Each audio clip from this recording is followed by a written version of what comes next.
Who knew I would make it this far? They hated, they never believed me. Yeah, I would never drop the ball. I know I make it look easy. Yeah.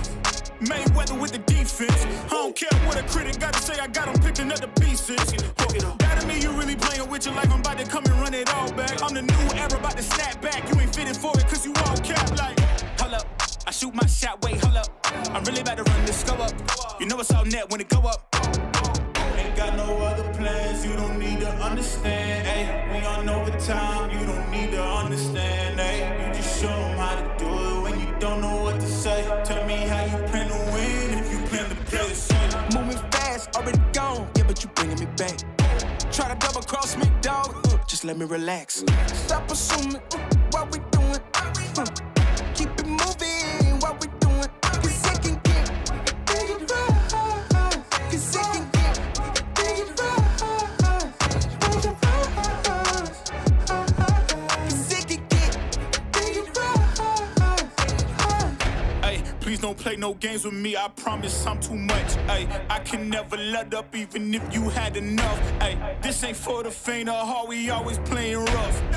I had enough, it ain't luck. I needed a vision, I needed ambition, I needed a mission to beat a submission with no intermission. I see the collision, the crash in the distance ain't coming off track, no. Now when they ask what's the motive, don't talk like the show them. They all about to see what I mean in the moment. I gotta keep going, I'm shaking the dice and I'm keeping it rolling. They already know. Ain't got no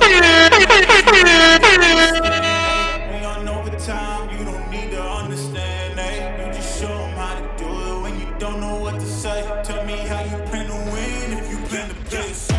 Moving fast, already gone, yeah, but you bringing me back. Try to double cross me, dog, just let me relax. Stop assuming what we doing. Keep it moving, what we doing. Cause it can get dangerous. Cause it can get dangerous. Cause it can get dangerous. ATP, what it do with your boy Clay Moore Rain? Back at you guys with another one. Salute to everybody who's in the building, man. Clap it up one more time, one more again. Great little live we did a little bit earlier today. Thank you for everybody who showed up, but now we get to doing what we do, right? Talking about some boxing. We're going to talk about the up-and-coming fight tonight, Lubin versus Virgil Ortiz. I mean, we're 4 days out, right? So the moment of truth is here. We've been speculating for weeks now as to how this fight can turn out. We've been entertaining all of the intangibles, the last couple of fights they had. What does that translate like into this fight? But it's coming down to crunch time, and it's time to kind of figure out who we got winning, why, and see if we can narrow this down and make it make more sense here. And also the way it affects the whole division, right? The 154-pound division after this fight, so much on the line. The words are circulating that Jerron Boots Ennis and Eddie Hearn will be ringside for this fight. So we might even see a straight-up call-out in this fight, right? We might see Jerron Boots Ennis and Eddie Hearn walk into the ring. That would just completely be a whole different change of pace for Jerron Boots Ennis and Eddie Hearn to a degree, right? To see these guys actually traveling to their opponents' fights and confronting them and having face-offs in the ring and putting pressure on the opponents and showing a desire to make a fight happen. That would be a different change of pace and something that probably the boxing space would embrace. So we'll talk about the fight. We'll talk about all those outside intangibles and figure out what makes sense and what we're more so anticipating happening in the fight, right? Shout out to everybody in the building. Only a few people in the building. I'm sure there's a bunch of other lives going on at the same time. So I appreciate whoever is here. We'll get it in that way, right? Hit the like button.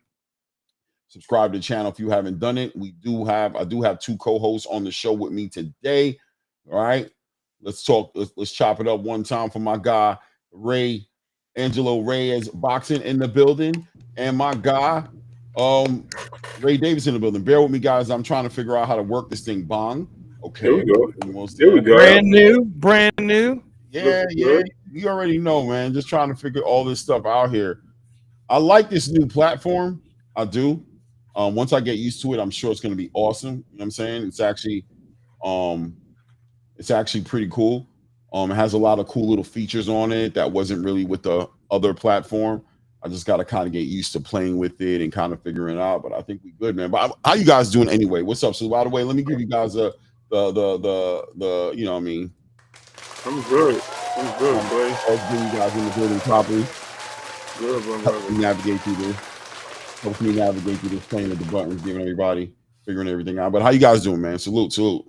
I'm good. I'm trying to see if I can Oh, this is actually dope, Clay. You know I can share this on my page as well, right? Yeah, there's all types of. I like it. I think it's a little bit more friendly. I'm going to share it to my Twitter, which is actually crazy. Oh, there you go. That's what I've been trying to get you to do. Right. Well, yeah. I mean, you have. Oh, it's not letting me. I gotta go. I'm going to use my YouTube. Do you know you have premium Twitter, like premium X? Yeah, I do. No, I don't. I don't pay for that shit. Oh, so it's not going to let you stream over there. Salute Fight Sports. Nice to have you on. That's nice good. to have Fight you Sports on. in the building, no doubt. Salute Fight Sports.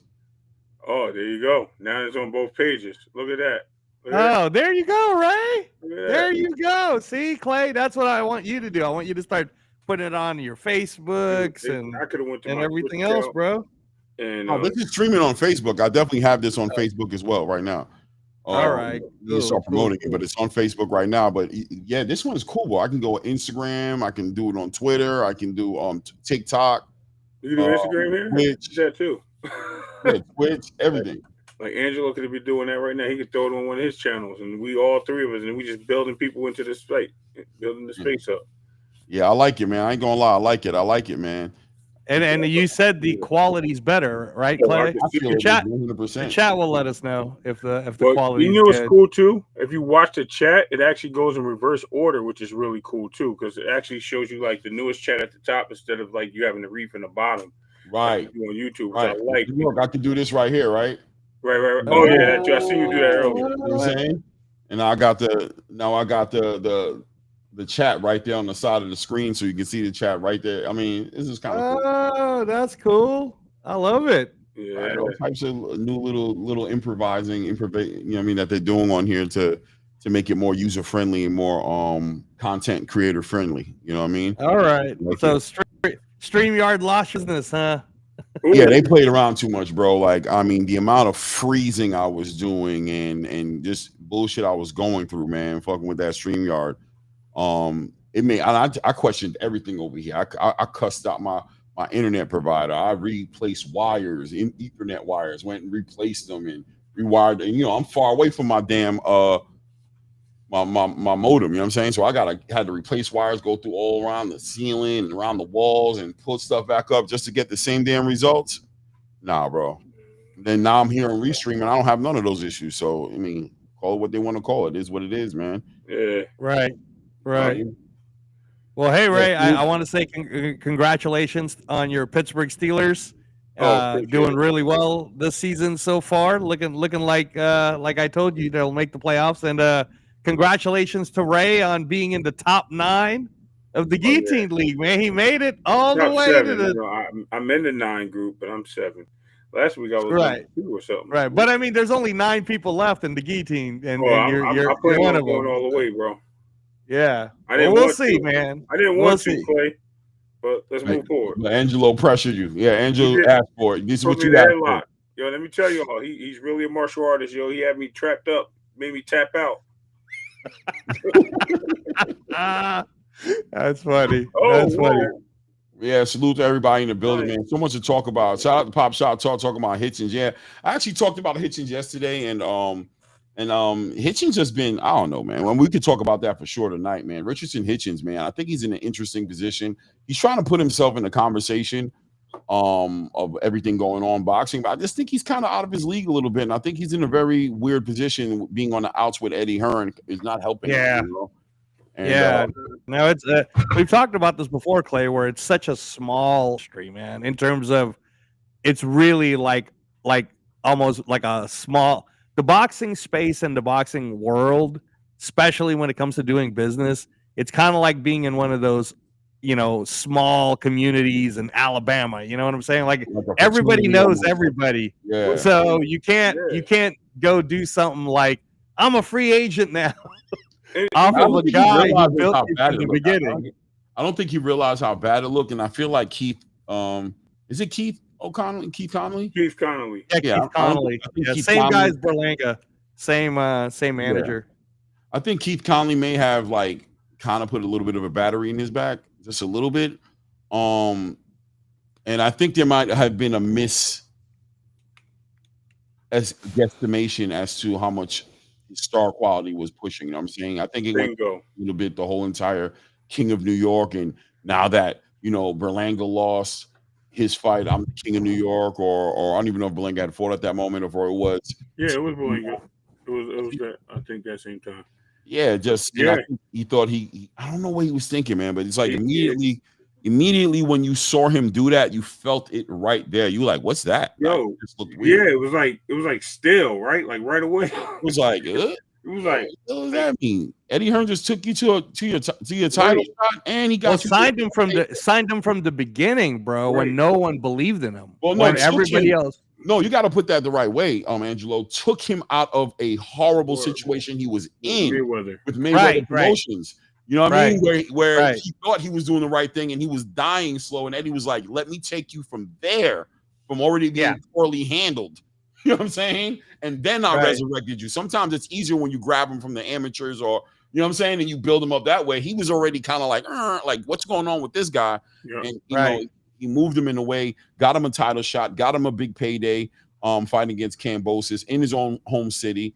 Worked with him through a horrible performance against Gustavo Lemos, right? Yep. Stayed right there with him and worked with him and got him through that to where it was going. And instead of saying, you know what, I am a free agent, but let me talk with Eddie Hearn. Let me sit down and talk with him, give him an opportunity, see if we could work something out, because this guy really stuck with me. Instead, you made it look like he was easy. You know what I mean? Like, all right, man, it was cool while it lasted, bro. Hey, man, where the other guys at, man? And he just looked so hungry and thirsty when he did it. Yeah. I know me personally, it made me question his character. So I could only imagine business people who are thinking about investing in his brand, trying to figure out his character. Am I bugging? No. I think when you're at a certain level, and I think like basically, let's just say like there's four heads at the table, right? We're all the four heads. We may not agree on everything. We may not even get along, two of us or three of us, with one of us, whatever the case may be. But we all run the same show. We all know what to do. When we see bad milk, we don't pick it up because it's spoiled. We leave it there. Right. So we understand, and we will talk amongst each other about that bad spoiled milk. We're like, yo, leave that place alone. They got bad milk. We're not going there to buy no more. We'll move our business over to this spot because that's spoiled. And that's what he did. He ran himself into a wall, not realizing how bad it looked when he already did, got out of the Mayweather situation. This guy saved you, like you just mentioned. He goes out there and he goes, yeah, I'm a free agent now. And Eddie looked, Eddie made the most weirdest smirk ever at the time. Because he was happy. Horrible. He was happy he won. You know what I mean? He's thinking he's about to re-sign this kid, and then he throws that out there after Berlanga just did what he did a month before that when he left, when Eddie dropped him. And I think that was some animosity from Keith Cologne with that. He dropped him. He dropped Eddie because what's the name? Because he was Berlanga, right? And he was like, I'm just gonna move all my fighters. I'm gonna make you're a star. We just made you a star. We're gonna take this and run. Guess what? Ain't nobody knocking. And now you got a situation where you can't get a fight. And if they're giving you a fight, they're going to give you the hardest and most difficult. Right. No, there's fights out there I think he can make easily, but the fights he's looking to make, it's like he's trying to make super fights. That's what I'm saying. Like he's not like Devin had mentioned, like, yo, he got to get a fight here first, right? Right. No matter who wins. The only fights they're offering him are tough fights. Gary Antoine Russell, Matias.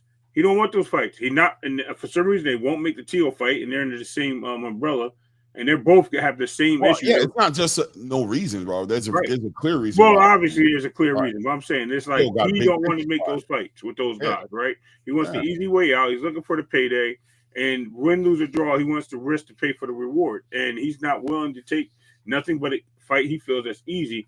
And I'm going to tell you, when I seen him sized up with Devin, and he walked up on Devin, and Devin laughed at him, and they shook hands, even though they hate each other, or he hates Devin so much and envies him, he didn't look like the bigger guy. I'm just going to tell you that. So I was like, bro, this guy might be in a world of trouble even there. So it is what it is. Yeah, and then you're reaching Well, outside of your division is already, and then there's that narrative circulating, which I'm starting to feel like it is what it is. I gotta call it. I mean, last night I saw Richardson Hitchens on a podcast. I can't remember the name of it.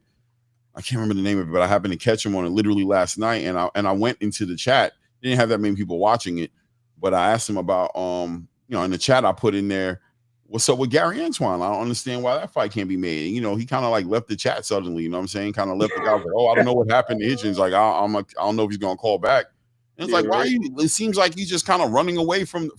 It's nasty work because I think everybody can kind of see it. Like, I don't think it's really hidden, right? Like, everybody can kind of see it. Like, bro, Gary Antoine's brother came on the show, right? Gary's older brother came on the show and was like, yo, Hitchens straight up ran from the negotiations. He said it, like, straight up. He's like, tell everybody. Like, you know what I mean? Like, yo, straight spread it. He straight up ran from us, bro. We tried to make it happen. We was in the middle of negotiation. This dude straight went black on us. You know what I'm saying? So he's like, this dude won't answer his phone. We can't find this dude. We don't know where he's at. We trying to corner him, run up on him, wherever he's at. And this dude is like hard to. So, and then he's publicly admitted, which I always also thought was funny, his indifference with the rehydration clause. This man legitimately said he wasn't going to fight Subriel Matias because he didn't want to fight him under the rehydration clause. So it's add everything up together. It's just bad look. It's just bad. It is.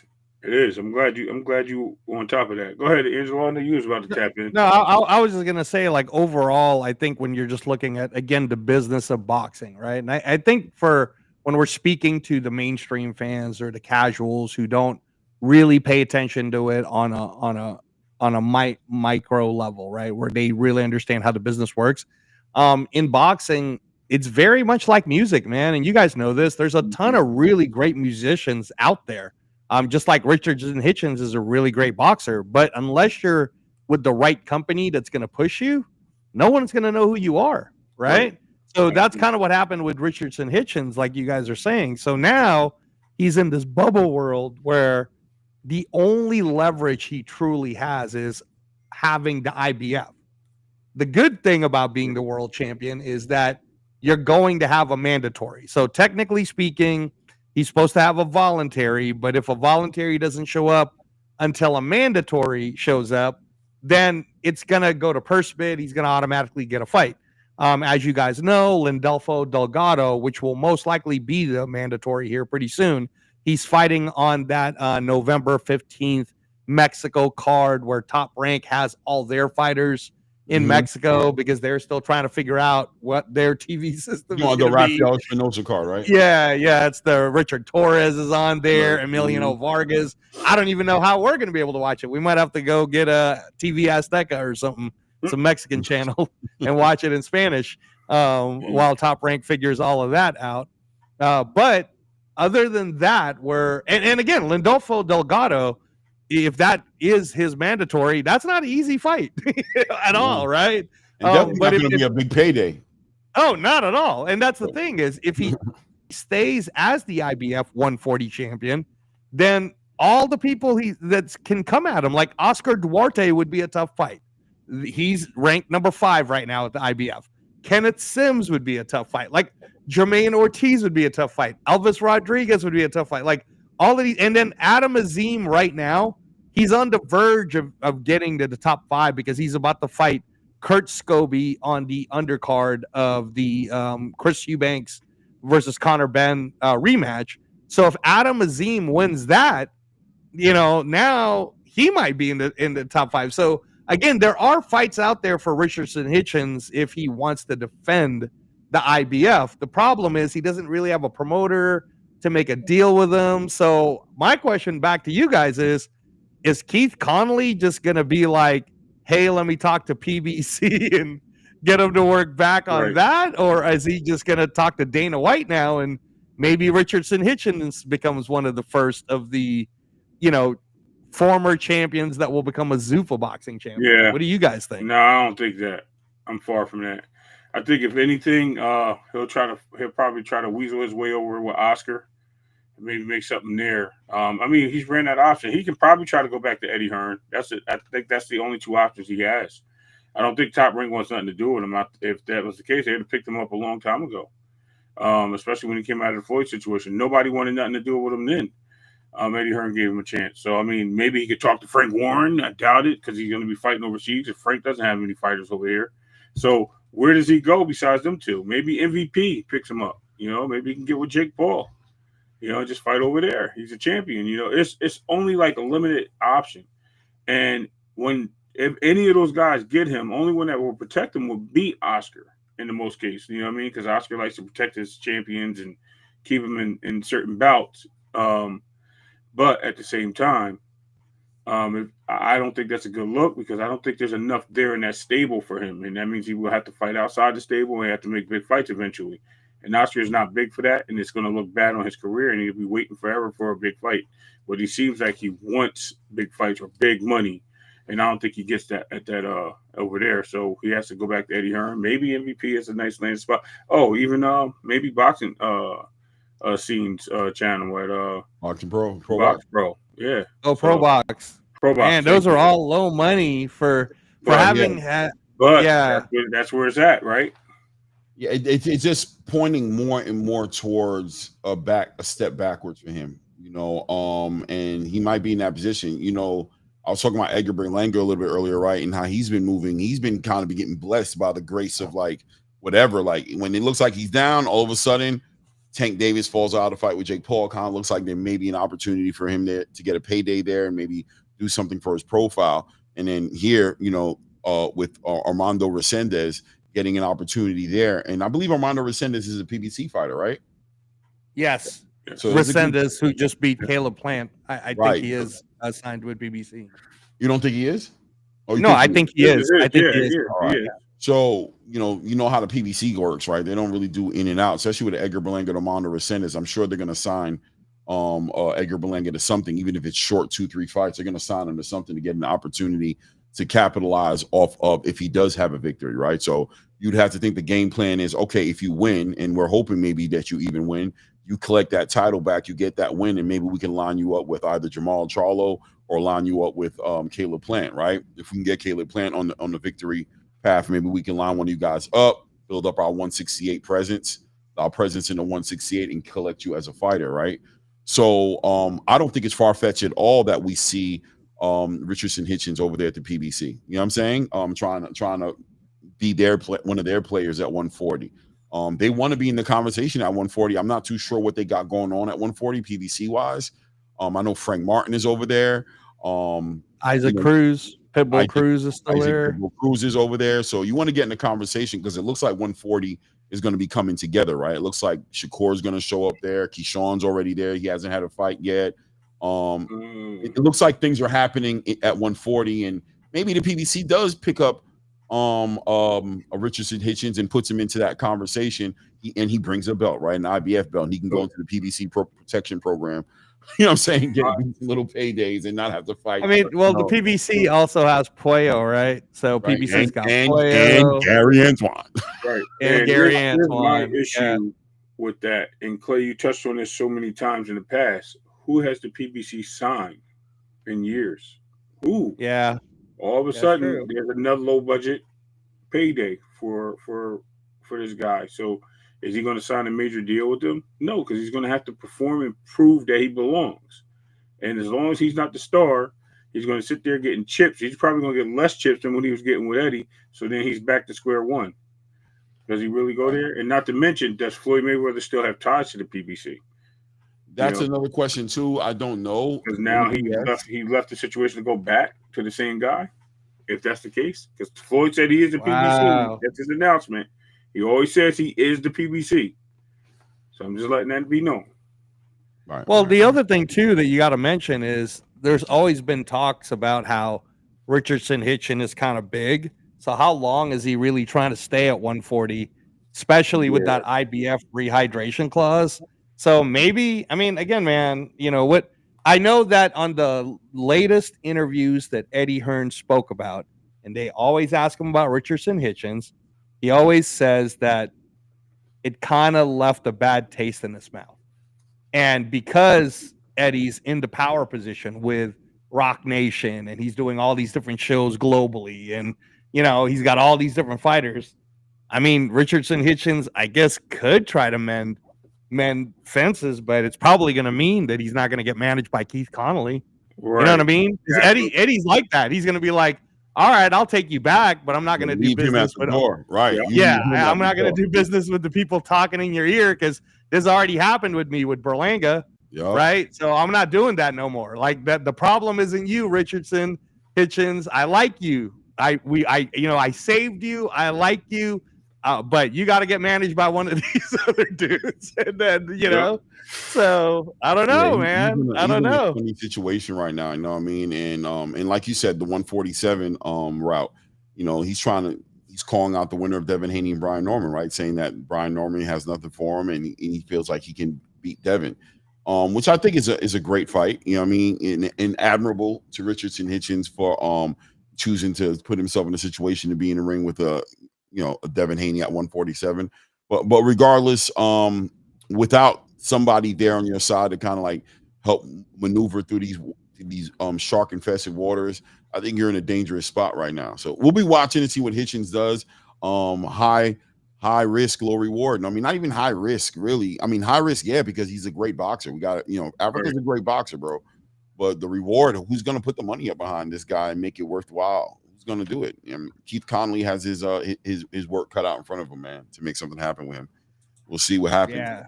Yeah, no, that's tough, man. That's tough. And you bring up Haney Norman. The closer we get to that, by the way, because the November schedule is stacked for boxing, but the closer we get to that fight, the more excited I'm getting for the whole card.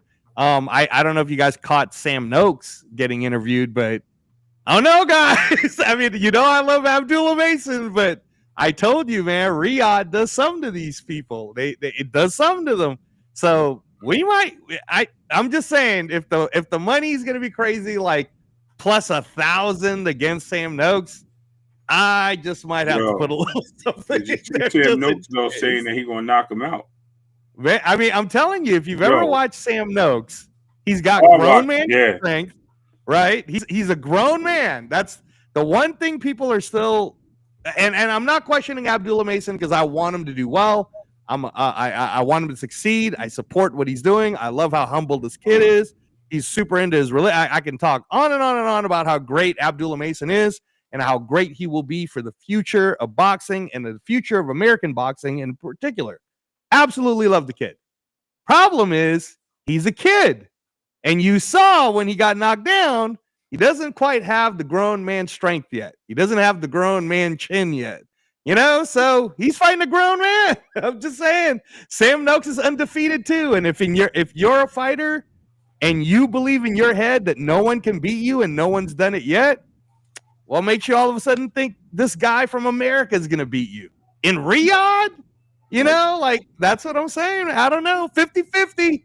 50. All of those fights are 50-50. I don't think that one's 50-50. I'm not going to lie to you, but I do think it's going to be a task. But I really do think Abdullah Mason is going to handle him. I think what's going to happen is Noakes is going to look good and everything like that, but I do think that Abdullah punches real hard, bro. You know what I mean? And Sam Noakes does too as well, but I think Abdullah will catch him before Sam will catch him. I think that's what's going to happen. And I think when that happens, it's going to be as much as it is a different world for Abdullah Mason. I think Noakes is also going to feel that power and feel oh shit, this kid hits hard as fuck. Yep. You know what I mean? And I think that's going to change it up.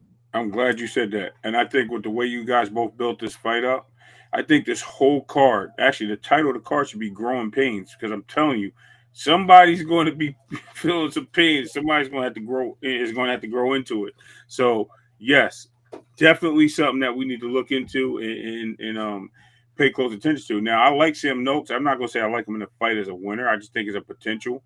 And I think with the lack of distance, if Sam Noakes can take him the distance and make him test those waters and see if he can swim, that could be the advantage that Sam Noakes has for a possible knockout. Other than that, I think Abdullah Mason being a young, especially him with the weight situations, Clay, which we all acknowledge that, he looks like he's right on he's teetering with that weight.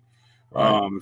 If Sam Noakes can, like I said, take him to deep waters and make him swim a little bit, it's possible he can win. But I like what you said. I do agree that I think this is Abdullah's fight to lose. And I definitely think he's in the winner's circle. because of the power and the ability to punch on angles. That makes it very Yeah, good fight. super athletic and slick, man. Yeah. And I think he'll just find his way in there quicker. But he has a lack of what Sam Noakes brings, and that's what makes this a great fight. So as we talked about all the other fight the other day, we're talking about this fight particularly. That's going to be like what is amazing. Like, how do you I mean, you got same thing, right? Two different styles, but yet they counter each other. And like one guy's kryptonite is the other guy's favor. So it's pretty cool. No doubt. Salute Just Do in the building, man. Salute family. How you doing, King? Yeah, man.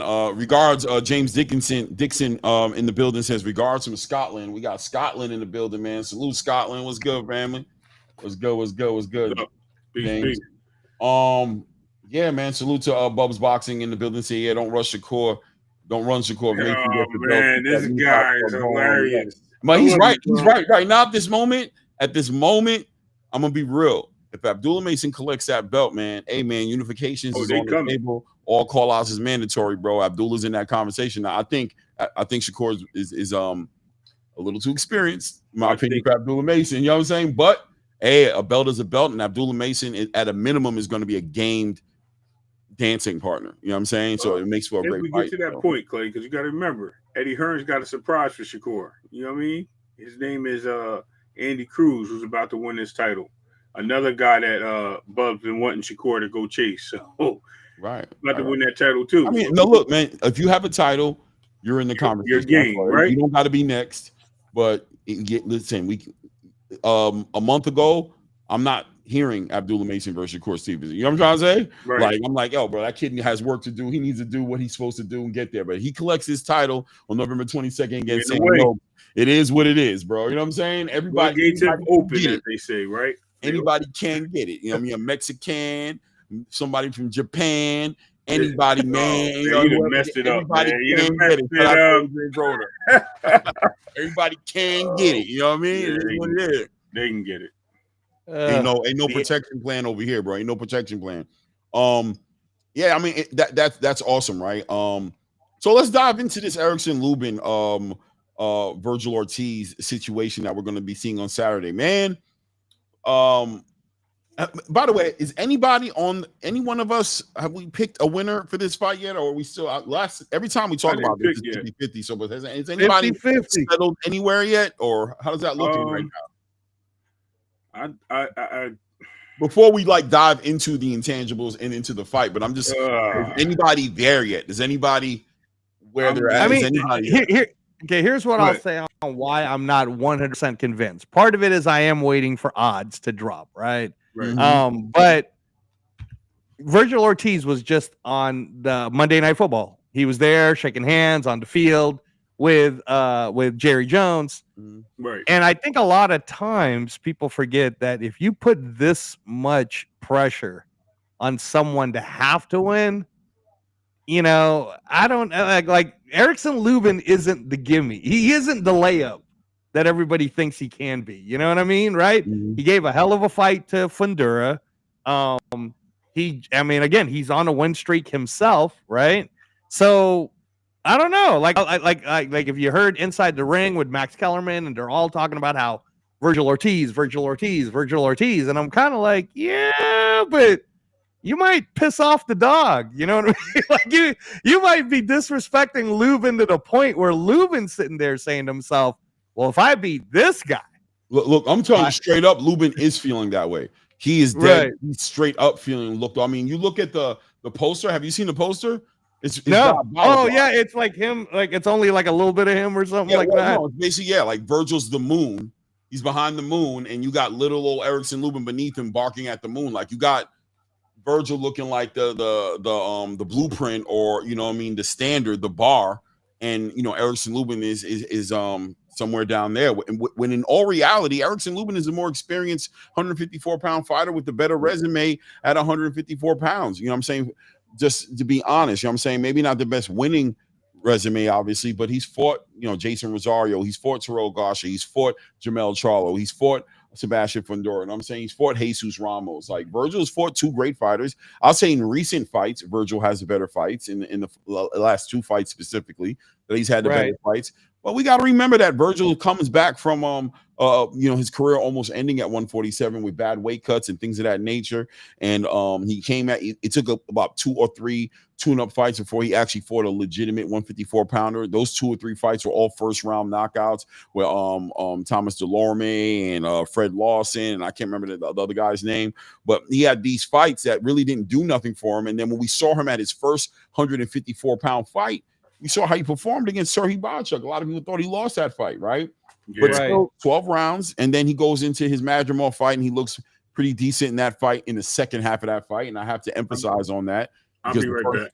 No doubt. The first half of that fight, you know what I mean? I got to keep it 100, bro. He wasn't looking like that. He wasn't looking like the goods. You know what I'm saying? People don't want to. It is what it is. I'm not trying to hate on the man, right? I'm just trying to be 100 about it. Now, Erickson Lubin has had great experience. He's coming in with some intangibles. He's made a change in his training. He's with Coach K, right? Karama, right? He's left Cunningham. He's been on his own little win streak. He had a performance. Which, by the way, you got to speak on that because that is kind of interesting, right? Like, did something go down? Because he just won with Cunningham. You know what I mean, right? Like, so why do you leave? What do you know, Clay? You know, I know nothing. I'll be honest with you. From my understanding, he just wanted a bit of a change. I think Coach K is known for that defense. The defensive prowess, right? He brings that. When you think of Coach K, you think of Shakur, right? You think of Shushu. You think about that type of boxer, right?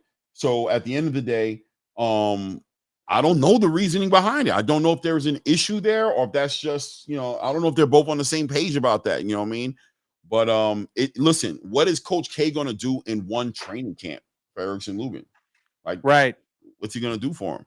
So would he have been better off? Hindsight will tell us the better story, right? But would he have been better off just staying with Cunningham? And just riding it out, being that you guys have built that relationship and you guys, I would hope that it looks like you guys have been gelling a little bit better, you know what I'm saying? On a win streak, you make this last change in this big stage. I don't know. What do you think about that as a because you come from a training background, so what do you think?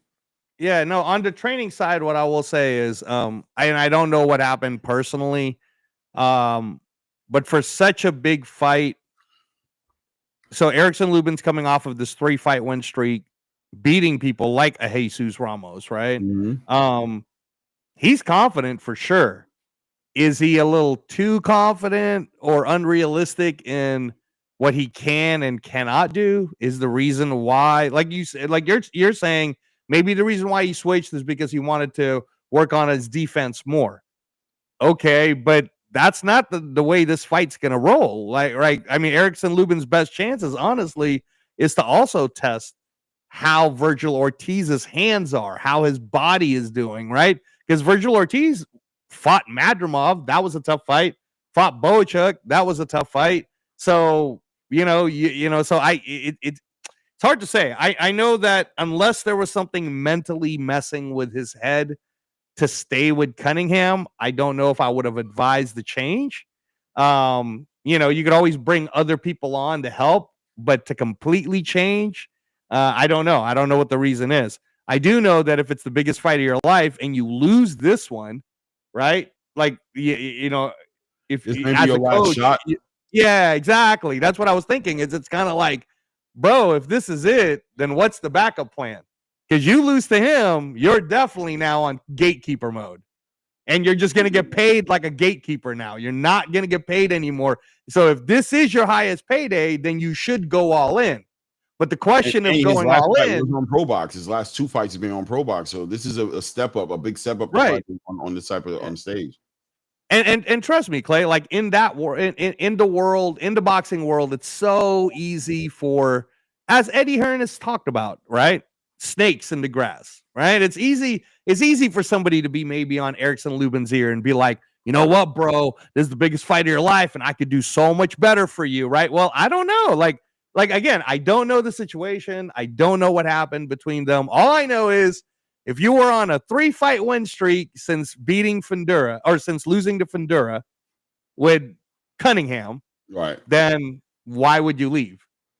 right? Yeah, Like, it's a big gamble. It's a big throw of the dice, man. It can work out, but it could definitely not work out, right? And I mean, obviously, hindsight will tell us that. Salute to everybody in the building, man. 5 Boxing fan, Trinity BX in the building, Warrior Class 3 in the building. Salute to all you guys, man. Let me see here. Let me see, Coach K, boxing fan. Let me see what he says here about Coach K. He said Coach K has always been around him from back in the Olympics. It's not okay. Really, I was gonna say that. Yeah, I was actually gonna wait for you to finish to say that. They actually have a relationship. Coach K has a relationship with Lubin back in the Olympics. He's telling the truth. You know, back there with Shakur and all those guys, right? He was so there. Maybe that's it. Maybe that's it, Clay. 100%. That's definitely part of it. Lubin definitely feels comfortable with Coach K. I think he kind of wanted some of that foundational, that's home for him. In there's an argument to say that Coach K is home for him, but it's still a change. You know what I'm trying to say? It's still a change of pace. That he may legitimately be comfortable with. He can legitimately change it up, you know what I'm saying, the right way. There is a relationship there, but it is a change. And it's one camp. And I'd ask you as a trainer, who's trained, you get a new fighter, a high profile fighter. Let's say you got a fighter that you used to work with. Let's say you haven't worked with this fighter in like 7 fights, 8 fights, right? He's been gone. He's been doing his thing. And now he wants to come back home. Hey, Coach Reynoso, what's up, man? I got a big fight. I feel like I want to come back to that old school. I remember how we used to train back in the day. And I think I'm going to need that for this big fight. And you're like, no doubt, man, nothing but love, man. I remember, come on in. Do you start from where you left off, or do you how do you approach that, right? How do you feel about that? You know what I mean? How do you approach it like, yeah, let's go right into a championship? Or are you like, damn, bro, I kind of wish you would have gave me a fight, at least one fight to get right. No, and again, I've been on both situations, Clay, right? I've been on the situation of people are coming off a losing streak, and then, I'll come in and I'm like, all right, I'm just going to give it to you straight. And those fighters that ended up winning in that situation was very honest with themselves, where it was easier for me and the rest of the team to look them in the face and say, here's where you suck at. And since this is kind of a last leg for you, you need to do everything that we're writing down and everything that we're telling you. And those fighters tend to win. So my question is Erickson Lubin there? Because what I'm more questioning on this scenario is, so Erickson Lubin is coming off of winning, right? So when you're winning, it's a lot harder to try to tell you, hey, Ray, I know you've won the last 3 fights, but you really suck at this, this, and this. So this is what we really need to focus on. Let me cut you off for 1 second. Add this element to it so you can put this into the gumbo while you're giving the response. Add this to it.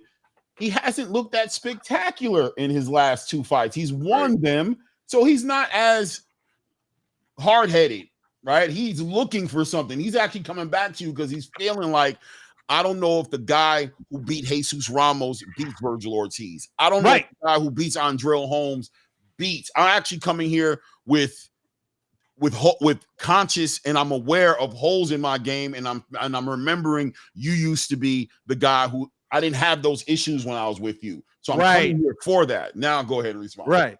No. And that I would absolutely love. If from what you guys are telling me, if he has a relationship with Coach K from the Olympics, if there's kind of like a fountain of youth in some ways in terms of his style that he could bring back, where he's like, hey, if I bring back this style from back in the day, right, this is the better style to fight Ortiz. Now I'm all in on that. Like, that would be great. So I wish I knew more of the ins and outs of what really happened, because if this is truly Erickson Lubin making the conscious decision to know in his heart of hearts that the style that he had off of his last 3 wins was not going to be the style that can beat Virgil Ortiz, so this is an all-in move for him, and he is willing to gamble, then that makes me want to put my money on Lubin even more.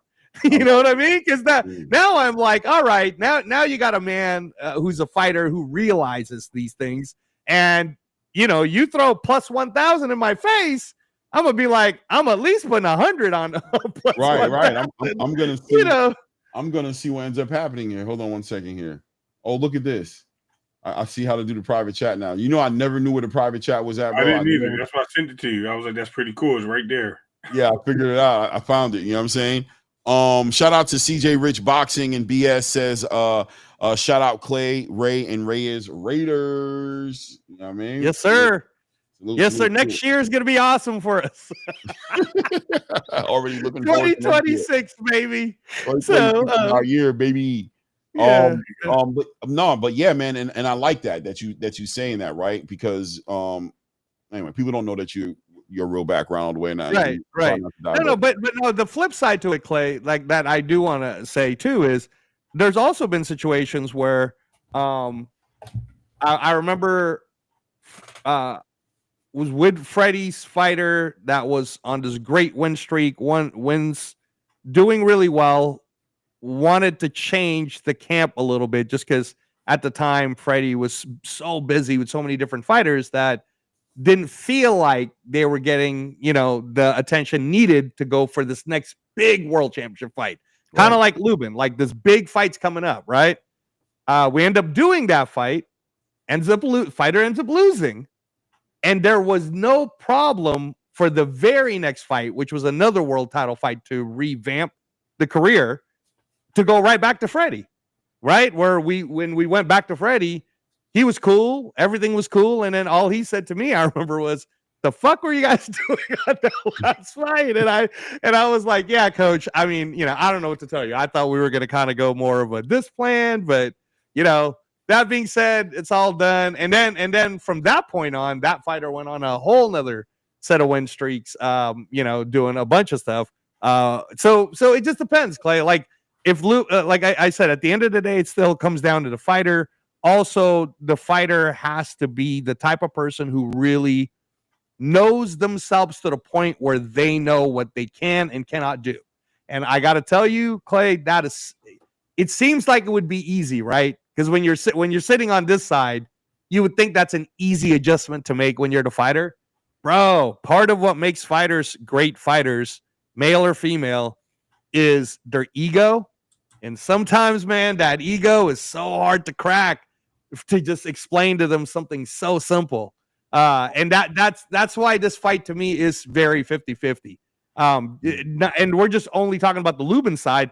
I'm wondering this on the Virgil Ortiz side myself. No, we're going to dive into that, actually. Trust me, that's kind of how I wanted. We're definitely about to dive into that. But I wanted to get with Ray, and I want Ray because I know Ray has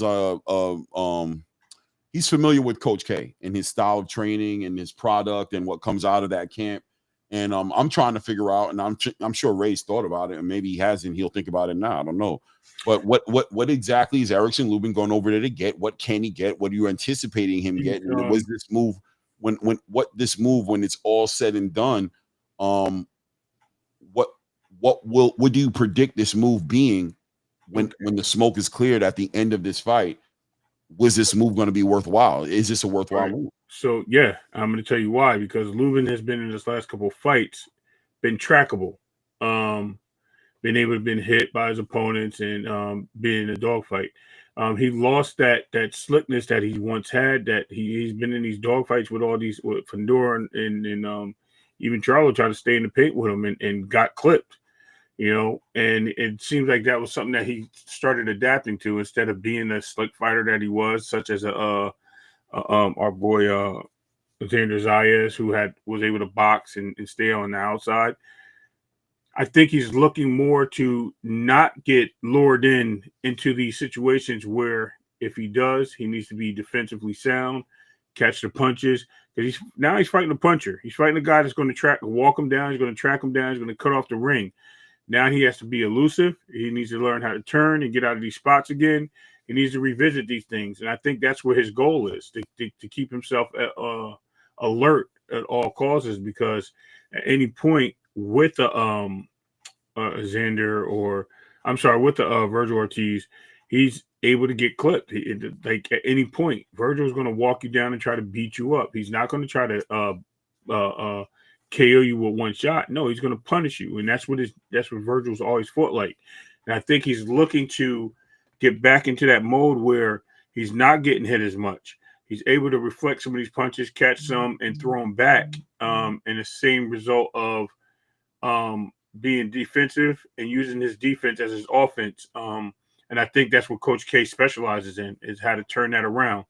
And we'll see how that works in this fight. I think it's something that he needs to get back to, and that's where he started off from, in ground roots.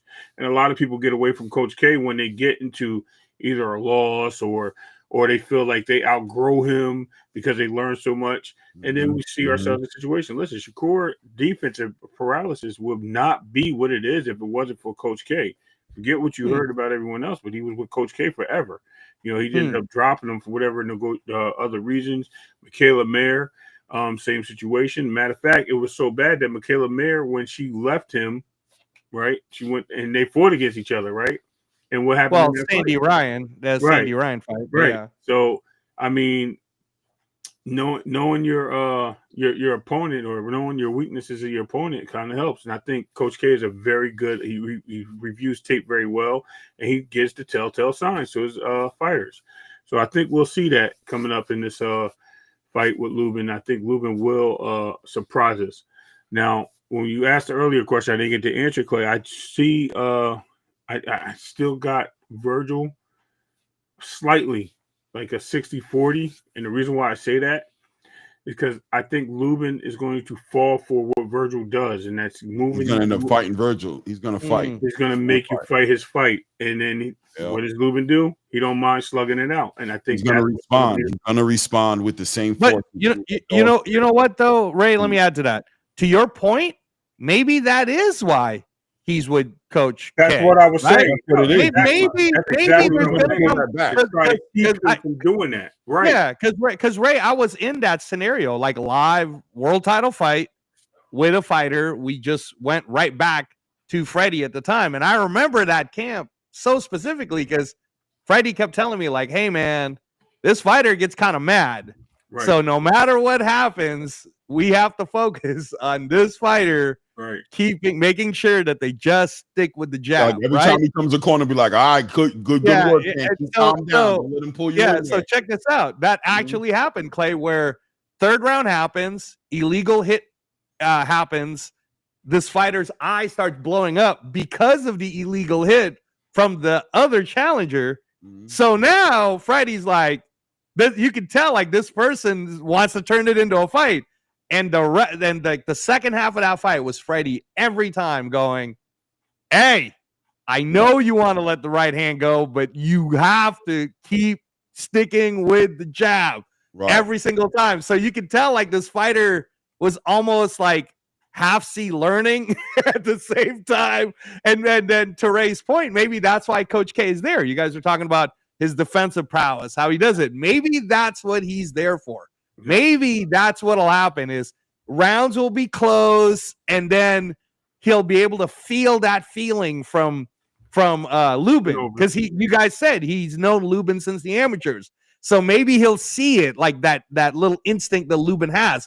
Oh, I think this is the time for me to get Virgil Ortiz. And Coach K will be like, "Hey, man, listen, we can take this guy in the back end." I believe him, you know what I mean? And I think somebody said in the chat earlier, but they were talking about how Cunningham's approach is very aggressive in the corner, right?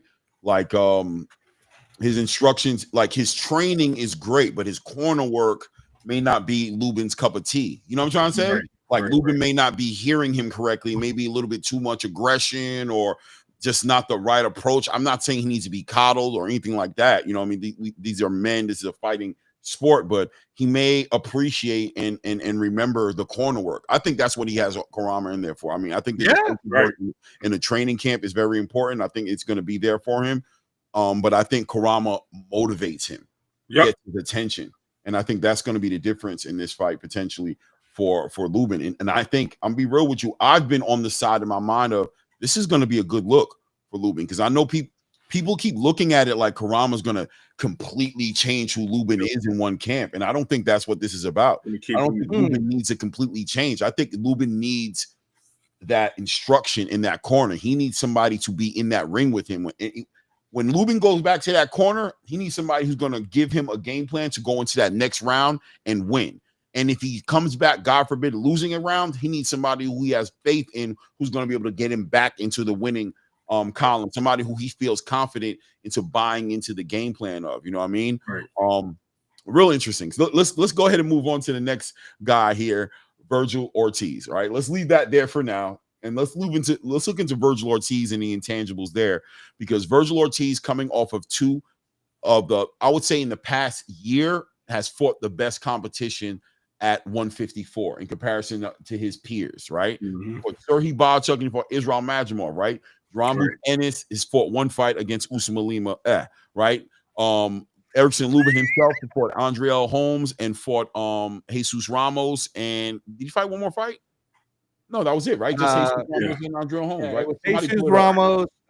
It was Andriel Holmes, Jesus Ramos, and he also beat Cuba Arias. He beat Luis Cuba Arias, then Jesus Ramos, then Andriel Holmes. Right. So, well, I would say Jesus Ramos is his last two. You know what I'm saying? His last two. And so those fights right there, I think, you know, I'm not into the triangle theory, but I am into the last two fights theory. You know what I'm saying? I think those prepare people. Like, I think that's going to be something very evident when we're talking about and breaking down the Brian Norman versus Devin Haney fight. I think we're going to have to talk about Derek Cuevas. We're going to have to talk about Giovanni Santillan. And we're going to have to talk about Jin Sasaki, and probably not even Jin Sasaki that much as Derek Cuevas and Giovanni Santillan. I think we're going to have to talk Devin, Jose Ramirez. We're going to have to talk about Devin, Ryan Garcia, you know what I'm saying? And maybe even bring up Lomachenko, right? But this situation right here, Virgil's had some good experience. He's not. First, Serhii Bohachuk, what did y'all think about that fight with Virgil? And I thought, I mean, again, I've said this before. I've said it on your show. I've said it live. I thought Virgil lost the fight. But having said that, it wasn't very close. It was very competitive. I guess you could score it the other way if you really wanted to. At the end of the day, from what I understood, his hands were jacked on that fight. So if I'm going off of that there was an injury, then now my respect for Virgil Ortiz went up higher, because if you're fighting a guy as good as Bohachuk and you're able to pull whatever that off with messed up hands, then my respect for you goes up. Now the Madrimov fight I thought was also a close fight. No, let's not do that one yet. Let's stay right here. Okay. The Bohachuk fight. I want to go to Ray Bohachuk fight. I just want to know. I already know. I think I remember who you picked as the winner at the end of that fight. I think we might have called that fight together. Yeah, we did. We did, right? So I know about that. We were in disagreement when you went back and rewatched the fight. Exactly. What I want to know from you is hindsight now, looking back at that fight, development-wise, was there any value in that fight? And where are you on Virgil Ortiz after a fight with Serhii Bohachuk? You know what I mean? What did you think of that fight? So a lot of questions came up. We know that he has vulnerabilities, which he looked like he was always an invincible fighter, being able to stop his guys, walk forward, and that. We see the vulnerabilities. We've seen that he was fighting Bohachuk, and in that sense of they were two of the same fighter. I think we went into that. I was like, yo, it's like the same fighter. It's a mirror image. Now, what made me pick, and I thought why Virgil won that fight, is because I figured that even though it was a close fight, Virgil got knocked down twice, and he was still in the fight. And even with the points taken away, you're still there where you're leading on some of the cards, and if not, you're dominating some of the cards. And I think you were able to outpunch a guy that was punching with you, and a guy that was really standing in the paint with you. So that's why I kind of led to him winning the fight. But ultimately, it was a challenging fight for him. And I think that it opened up a lot of what can Virgil do better. And I'll wait till you go to the next question, but I haven't seen. Yeah, let's wait. So let's go. Peace, Bobby Lee. Salute to my brother, Blue Blood Sports TV in the building. Salute, Blue. What's good, family? And let me take an opportunity to go ahead and deal with these super chats real quick, so I don't leave them hanging too long. Warrior Class, man, probably the number one supporter of this channel, man. Salute Warrior Class. Thank you, man. You and Cheddar. You and Cheddar. Him and Cheese, right? Cheese just comes in and hits me with the 1-500 piece, you know what I'm saying? And then I don't see him for like a month and a half, right? Like he just comes in and just kind of catches up. But Super Chat says, how far have we come? Ray Mercer versus Tommy Morrison earned only $500,000 apiece for giving us that war. Do fighters nowadays deserve the highest pay for not fighting the best fights. Ooh, good point. I mean, listen, I'm being honest with you, right? When it comes to the money aspect of this sport, these fighters are putting their lives on the line. So sometimes I feel bad even speaking in the direction of you don't deserve something, right? Like it's hard for me to like really be that guy. But I'm gonna say like this: if you're gonna pay them, pay them. But I think it's fair to think about the people who are facilitating, who are buying the product, that are giving you ability to make it worthwhile you paying them, to make sure that they're fighting the best fights. You know what I mean? I think that's only fair, right? To the fans that are asking for to pay, you know what I mean? So, I mean, that's where I'm at on it, right? Like, is it fair to give a fighter his highest pay for not fighting the best fights? Not to the fans. Right. That's why I say, right. You know what I'm saying? Well, the other thing the too entertainment value is where it's at. If we're not happy with the fight, who cares what you pay them? Right. The point of the matter is the pay should come basically for the fights that the fans want to see. If it's just a fight that you're just taking on and you're just going to bring in a guy from, let's say, somewhere, let's just leave it somewhere is where it is, and you beat the brakes off him. No, I don't think that payday should value what we consider. I mean, it should be based on your adversity that you have to overcome, based on your challenge. All those things should play up into what you get paid. If not, then why? I mean, you're professionals. If you're the king of the hill, then you're the king of the hill. I get it. You can fight anybody, but yeah, it should definitely be levels to this. And there's not. Well, the other thing I'll say too is, and I always have to put it on this perspective too, Clay, is that's a different time warrior class. But at the end of the day, fighters, they're going to fight, right? Like if they're for real, they're going to fight anyway. But back in those days, those particular fighters you're mentioning and that era of fighters, they really did. They were more like 80s NBA, where they're like, no, I know I could beat that guy, and I actually want to guard him, right? Versus nowadays, the problem, Clay, and as you know, and you know this too, right? The new generation is more, well, I'll fight him because I believe I could beat him, but the money's got to be right. Like that's not how it was back in the day. It was just, bro, I could beat that guy. And then it was the management and everybody around him going, all right. We just got to get you the best payday we can to fight the very guy you keep asking us to fight, right? And what we're hoping in on this side is this turkey change has now maybe gotten some of the fighters, not all of them yet, but some of them to say, screw it. I'll let you guys decide on the money. I just want to fight that guy because I know for a fact I could beat him, which is why I think we're so excited about the Virgil Ortiz Lubin. Lubin's on the side of, I don't even really care about this money right now. I think I could beat this guy. So you guys got to give me a chance, right? Right.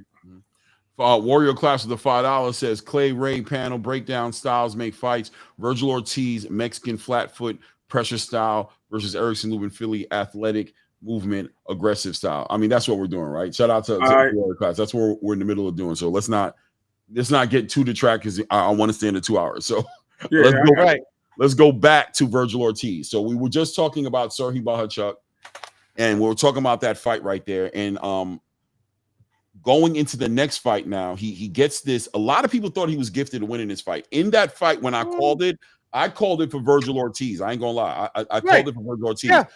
Everybody was killing me. What? Are you crazy? You know what it was? It was the knockdowns. I knew that was going to be an issue. When you see somebody get knocked down twice in a fight, it's hard to give them a win. You know what I'm saying? It's just like, what did he do that would negate 2 knockdowns? Like, did he really win every other round except for those rounds? And I totally get it. But when I scored it, that's how I scored it. But I revisited it because I remember everybody was so up in whatever you call it about it. So I rewatched the fight. I think like the next day or 2 days later, I rewatched the fight.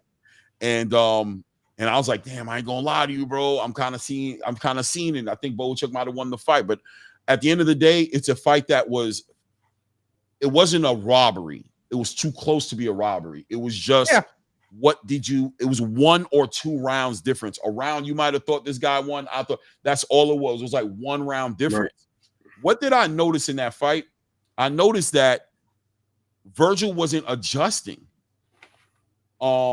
he was just pushing, he was hammering his point, right? He didn't compromise. He just kept on. We're gonna stay right here. So I said, okay, that made it fight of the year, right? That made it an exciting fight for us as fans to watch. To see him approach it like, we were sitting there like salivating, like, yeah, give us more. Right? I'm saying, give us more. But at the same time, when the smoke is all cleared and we've all calmed down and we look back at it, I said, damn, bro didn't adjust.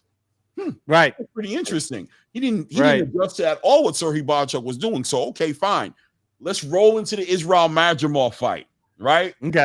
He's picking another hard fight, right? Like, let's remember now, he was getting ready to fight Jaron Boots Ennis. Yes. That's what he thought he was getting ready to fight. And Jaron Boots Ennis turned out, we saw what happened. That's why today we want to make sure Jaron asks for the fight. We don't play that shit no more with Jaron. Ain't no assuming nothing with Jaron Ennis because you might be thinking he wants something, and that's not what he's thinking at all. All right. Let's also not forget, Clay, that Israel Madrimov was supposed to fight. I think it was Boachuk. And I'm about to put something else in there also, right? As to the reason why he didn't fight Boachuk, right? But anyway, all right, because some people want to say, oh, it's because he wanted to make the bigger fight with Virgil. There was actually a reason put out there that I think hindsight says I believe he was telling the truth. I think that's what the reason was. But regardless, rolling into that fight, what I said was, damn, Virgil's really going for it, right? Because he was talking about fighting Jaron Ennis. He wasn't going up. He wasn't taking tune-ups. That's one of those things, like you said, Angelo, you just got respect from him, thinking the fact, like, damn, if your hand was injured and you were going to fight and you fought Boachuk that way, I got to give you respect off the strength of that. Well, how about his hand was injured? He didn't have the surgery yet. He was getting ready to fight Jaron Ennis. He was willing to do that. So we already know the dog that he has in him. El Perro, we might have to be his nickname, right? So going into the Madrimov fight, I was looking for the adjustments. I knew Madrimov was going to force him into a situation where he was going to have to make adjustments. Guys, I didn't see him make the adjustments. Now, what I did see, a little bit better. A little bit. Against a fighter who was recovering from an upper respiratory infection, who was schooling him in the first 3 to 4 rounds, boxing his ears off. He didn't adjust. There's an argument there to say Madrimov stopped. Madrimov stopped moving. He stopped. The conditioning kicked in, and then Virgil Ortiz's game plan, the normal way he fights, worked for him because Madrimov couldn't give him the looks that we wanted to give him. But that's my perspective on it. What did you guys think about the Madrimov fight, and what were you expecting going into it, feeling like he could have damn near lost the fight before? Yeah, no, definitely. Again, I was one of the unpopular people that thought Madrimov did enough to beat Crawford when they fought, right? And I'm not the only person that is said, and you guys know how much I love Bud Crawford too. So, right. Bud, man, I'm just, you like honesty also, and during that time, I was like, oh shit, I think Crawford just lost because of how close it was, right? Like, or just the way it looked.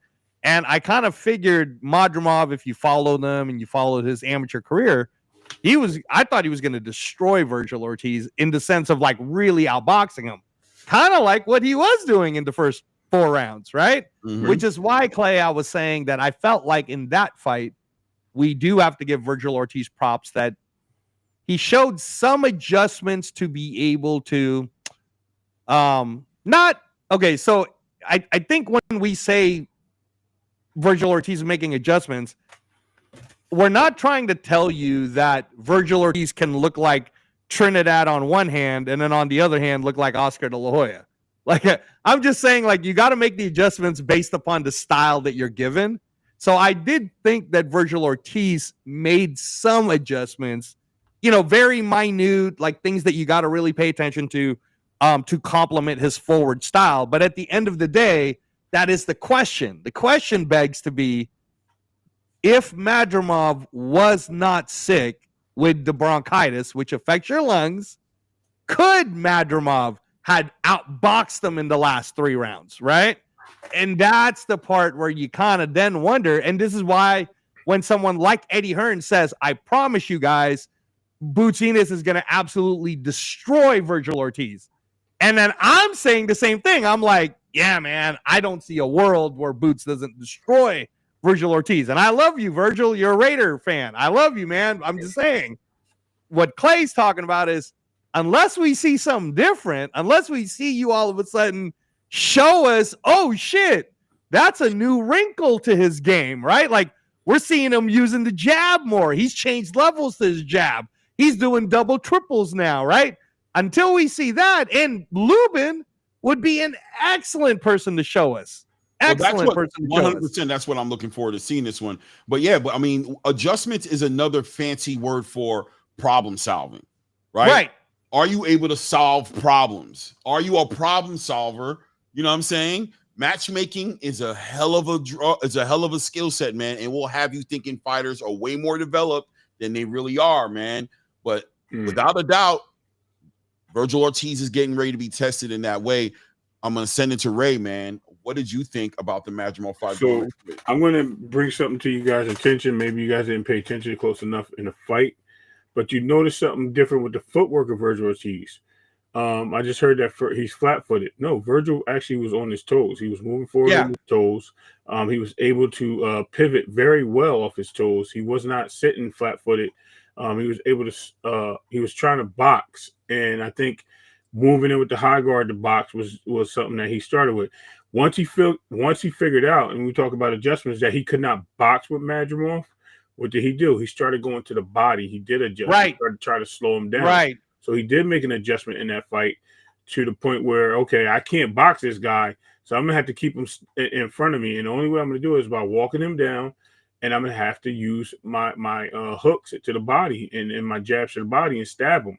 Once he did that, he kind of like, slowed Madrimov down enough where he could start landing the shots that he wanted. And then he became more comfortable and throwing the shots that he wanted where Madrimov was less elusive. So yes, Virgil Ortiz, in my opinion, did a much better job in that fight than he would have. Now, I do, like you guys just mentioned, I would have credited some of the flaws that Madrimov had. Maybe if he was able to withstand some of those body shots because he was able to have more wind in his lungs. Maybe he adjusted himself, and maybe he would have moved a little bit better to get away from the body shots. Correct. And I think with Lubin, it's going to be a sense of, does Virgil use those same techniques? Does he stay on his toes? Is he boxing with a training with a Bam Rodriguez, who's a smaller, quicker fighter, just to get him in the ring, to have somebody elusive for him to walk around with and see? Like, that stable's big over there with Robert Garcia. So there's a lot of guys for him to really have good dance partners with. Are there people over there though who move around slick fighters, or are there just a lot of who's moving around over there giving those looks? Like, who would you say out there? I mean, without a doubt, the stable's super deep. But anybody on top of your head? I can't think of anybody. Everybody likes to come forward and fight hard, unless he's in there sparring with Bam Rodriguez. That's what I said. I was gonna say, I think Bam. There's another fighter though. I'm trying to think of his name. What's the other guy that just fought? I mean, he lost, but he's also kind of like a little bit more. I don't want to use that word, but I mean, look, even if he has somebody moving around, it's not moving around like these guys are. There you go. I was gonna say it's not what we would think it is, but yes, it is somebody that can give you a different look. And remember, a lot of these boxers, they fight the styles they fight because that's not the way they're trained. That's where they're comfortable. Most of them. Some of them can adapt. Some of them can do different styles and give different looks. It's just how they feel in the ring and the style that they approach their fights with, because that's how they're comfortable in winning.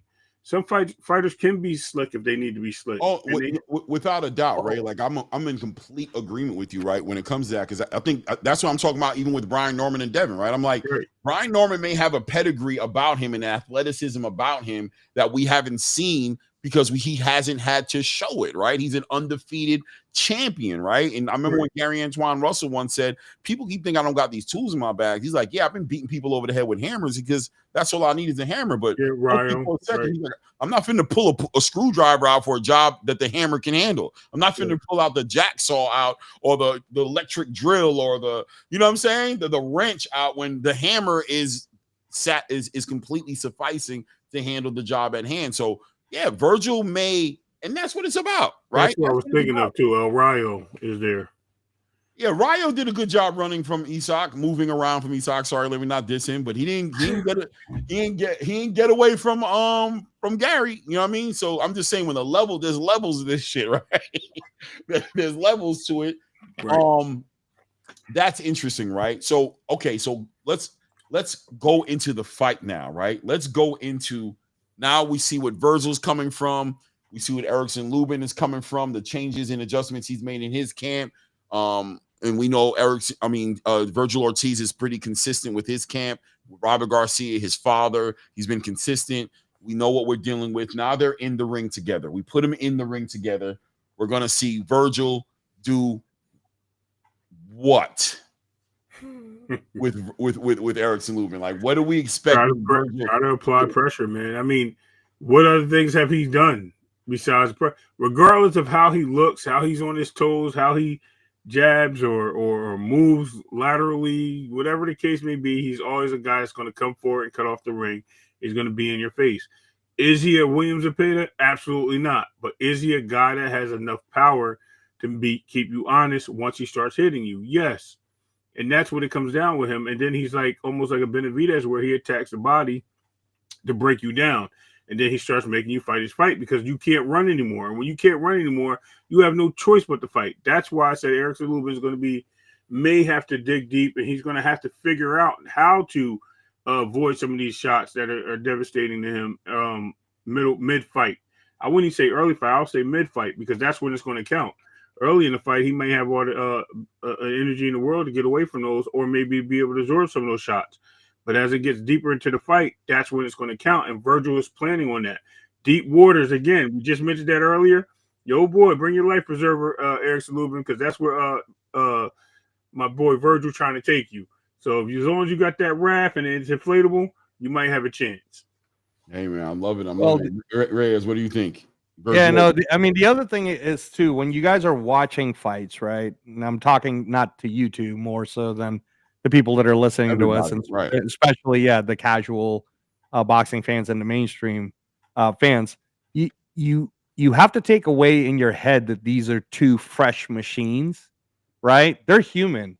So their body is going to be based on how much they were getting prepared in camp. And also from our viewpoint, we can only judge it based on what we've seen in their previous fights and how much damage they've already taken. Right. So from what I understand, Virgil Ortiz is coming off of surgically repairing his injury.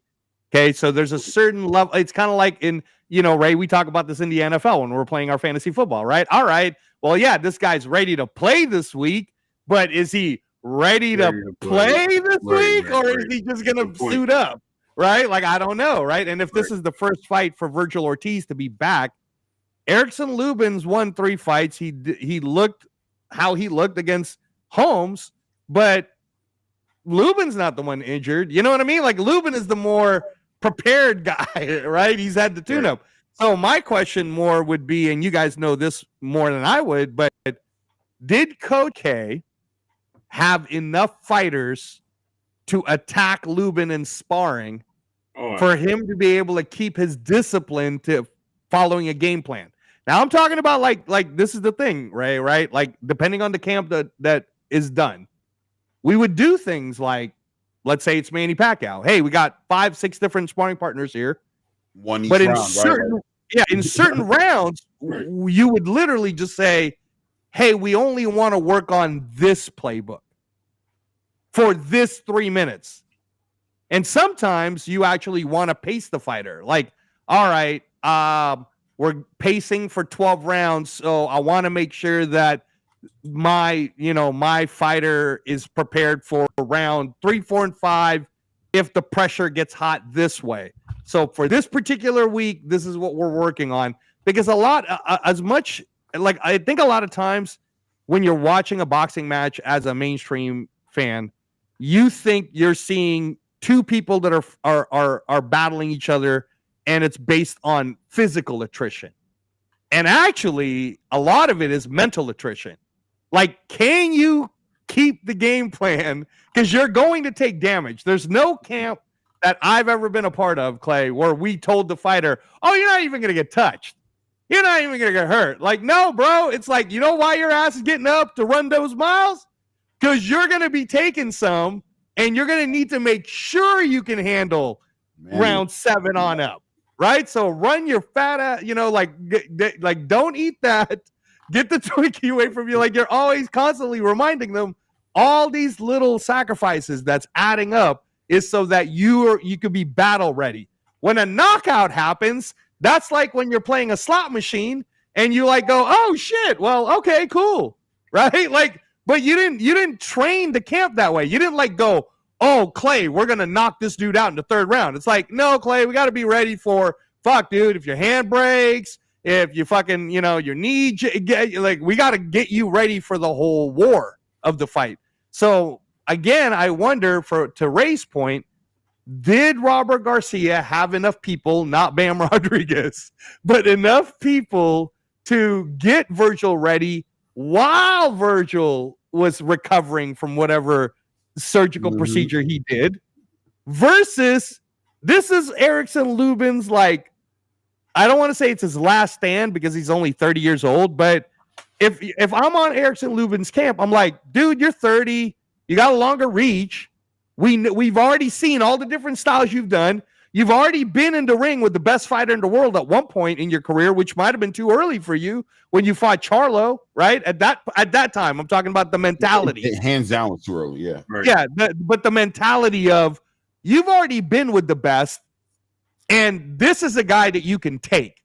Right. And if you're going to take him, there's no better time than right now, because Virgil Ortiz is going to be a lot better after this fight. Oh, yeah. But in this fight, he's going to be asking a lot of questions. So it's our job to make him ask those questions internally, which is why it makes this fight so exciting. And that's why I keep telling you guys, I'm waiting for the odds to drop, because anything that says Lubin plus 400 or higher, I'm going to tell everybody, man, put a little something on it. Yeah. You just don't know. Like, like, this isn't one of those. The less you listen to mainstream media selling you that this is the Virgil Ortiz party because they're setting up Virgil Ortiz versus Bootsy Ennis, the more likely you're going to understand how close this fight actually is. This isn't Lima versus Ortiz. This isn't Lima versus Boots Ennis. All right. This is Lubin is a real. It's a real challenge. It's a real dog. And we haven't even really brought up, Clay, that what if Lubin does pull off this upset? Right. Do we now see?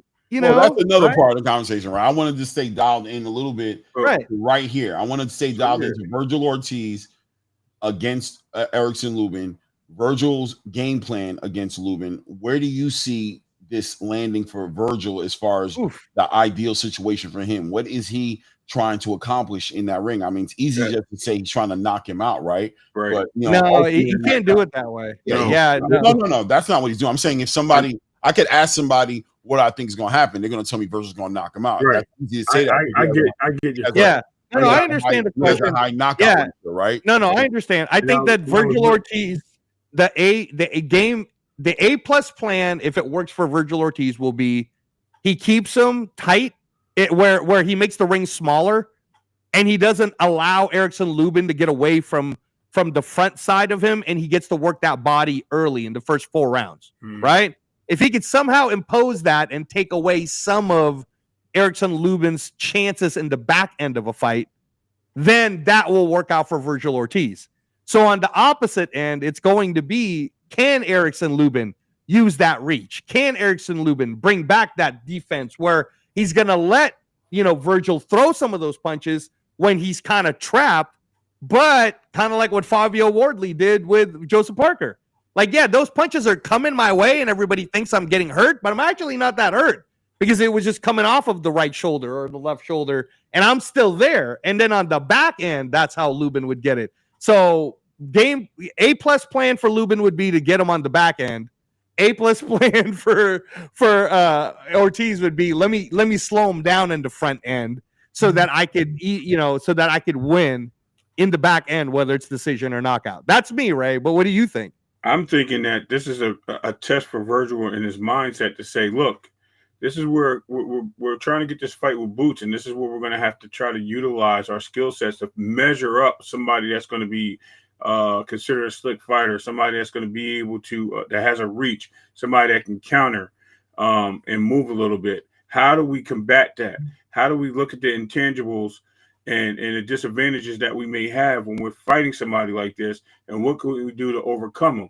Because if we win this fight, this is going to tell us what we need to work on and what we need to critique in the gym to get ready for a Jaron Ennis, right? My thing is he's doing this too early, and he's looking to put Lubin in the hot seat of a Jaron Ennis and overlooking him and maybe thinking that he's fighting the boots and get out of hand and get caught. That's the bad news of it, right? I don't think Lubin really cares either way. He's just happy to be back in the limelight, so he's going to go out there and perform. Advantage to Lubin because he doesn't have anything to look forward to besides just being WBC interim championship and just getting himself in a greater light. Where Virgil is looking to get into a bigger fight after this, and not only a bigger fight to solidify how that opponent is going to look. And to go into this fight trying to make a comparison to fighters that are similar but not the same could be dangerous for him. And I think this is what's going to happen with Virgil. Not saying he loses, but I think he gets caught up in a little bit of moments here where they go into this fight trying to get, like I said, the intangibles and see what they can use and correct in the fight with a Jaron Ennis if this is a success for their camp. Yeah, I think Virgil, personally, I think Virgil's game plan should be to push. I think make this dude fight. Don't allow him to be comfortable enough to box. Don't allow the pace to be in a comfortable place for him. Understand that what you bring is what you bring, and if your adjustments change you into another fighter, that could be a dangerous thing for you. Be you in this fight. Be you. Yep. Apply pressure. Attack. Be prepared to cut the ring off on an athletic fighter who's not trying to mix it up with you when you want to mix it up. Potentially prepare yourself for a fighter who's going to be legitimately moving from you for 12 rounds. Right. But get to that body, apply pressure nonstop, and I think the mindset should be: I want Virgil to fight. I want Lubin to fight me. Yep. I want Lubin to fight me. And that's why I'm trying to make this fight happen. Fight my fight. I don't want him to box me. I don't want to box with Lubin. I will box only to find an opening to turn it into a fight. And never forget that. Don't try to prove to the crowd that you can box. Don't try to prove to yourself that you have a pedigree and people were sleeping on you and you're about to show this whole new wrinkle to your game. This might be your undoing. Yep. You know what I'm saying? I agree. If you don't dial in and be you at this point in the game, who brought you to the dance should be who you leave the dance with. Right. I agree with that. And if it's not enough, it's just not enough. But don't go home wishing you would have just been yourself after a loss. You know what I'm saying? Right. Damn it, I should have never have. Go home like, yo, I did me. And that just wasn't enough. Like, you know, I think Canelo felt that way against Terrence, right? Yep. He's like, fuck, bro. I did me. And that shit wasn't enough. I don't even know if I want to fight that guy again, bro, because I'm not feeling like, oh, I didn't do this. Okay, I didn't do this. I made a mistake. No, he did him. And he was like, me wasn't it. Fuck. Now I got to be somebody else. Do I really want to go into being somebody else and doing a whole training camp of changing myself? I don't know if I want to do that. I've made enough money. Anyway, that being said, right? Going into Erickson Lubin's game plan. What do you feel about Erickson Lubin going into this fight? And what do you think is the mind state? What are we doing, Eric? What are we doing? We're getting in here against this come forward, pressure, high output, offensive fighter in Virgil Ortiz. I think that Erickson Lubin's going to need to really pull from the past, not only in his own past, on what he believes his abilities could be. And like you guys said, Coach K worked with him on the amateurs. You know, he's 30 years old, so that's not like old, right? This is more supposed to be where your physical prime's at. He's only lost the 2 fights, right? So, and if Fundora is in his, if Lubin is convinced in his head that he's already fought the 2 best in Charlo and Fundora, right? And the Charlo one didn't go that well, but he could easily say that might have been too early in my career. if I fought Charlo now, I'd beat the hell out of him. Like, let's say he has that mentality in camp, right? And then the Fundura fight, he's like, well, I did also hurt Fundura. Like, I was in that. It's just that now I'm a better version of myself, right? And he's really believing in all this hype. I think Fundura probably more than anything should be the lesson of don't let your pride get you into a fight when you don't have to. Don't let your pride get to you, right? Yeah. So if he's learned this lesson, then he could pull from Trinidad versus Bernard Hopkins. Because I think he has the ability to be able to do that, if Virgil's just going to keep coming forward at him. And Virgil is good with his footwork to trap you in certain places, then learn to also let some of those shots that Virgil's going to throw kind of deflect while you're kind of like, you're bouncing off the rope every once in a while, and you're letting Virgil's momentum kind of tire him out more than he needs to. And in your brain and in your head, don't say, I'm going to knock out Virgil in any one of these rounds. Say to yourself, I'm going to take this kid to the deep waters, and then I'm going to find out if he can handle round 8, 9, 10, 11, and 12, right? So I hope that, again, at 30, they condition his body enough to know there's going to be a certain level of punishment he is going to have to take in the first half, but at the same time, be mentally conditioned enough to know, but you don't have to take it all hard. Right? You could take some of these, you could parry and deflect some of these. It'll look worse than what it is, and don't worry about the judges. Don't worry about the points. Don't worry about if you're behind or not. Just worry about sticking to this long-term game plan where it's like a marathon, and the back end is Virgil Ortiz going to be able to handle, especially that last 4 to 5 rounds. Can he? Because that's when you're going to take your shot. That's when I think Lubin can sit there and go, all right, now we've equaled the playing field, and I'm catching you enough now. Because, again, you saw, it's not like Virgil Ortiz hasn't been caught. He gets caught.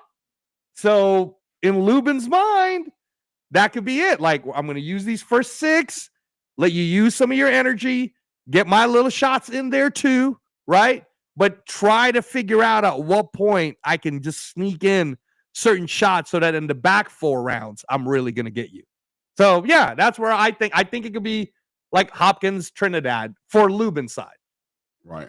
I think with an aggressive Virgil, I think Erickson Lubin is a boxer who can punch. And I think he needs to embrace that. And he doesn't have to do anything else but focus on winning this fight. Virgil's going to bring enough of the pressure and force enough of the action to where he is not about to be part of a boring fight. He's probably going to be part of a fight of the year candidate. Virgil, if Coach K has looked at these fights, I got to believe that Coach K is seeing Virgil hasn't shown us he's comfortable with adjusting. He just hasn't shown us enough. He did a little bit in the Madrimov fight, and that's what you do with the mover. When you have a fighter in front of you who moves, you attack the body. That's really not that special. Truth be told, is Erickson Lubin more special than Israel Madrimov? And if he's not more special than Israel Madrimov, can he be more special than Israel Madrimov was in his fight against Virgil? Right. And I think he can be, because I think he's healthy, and I think Madrimov wasn't.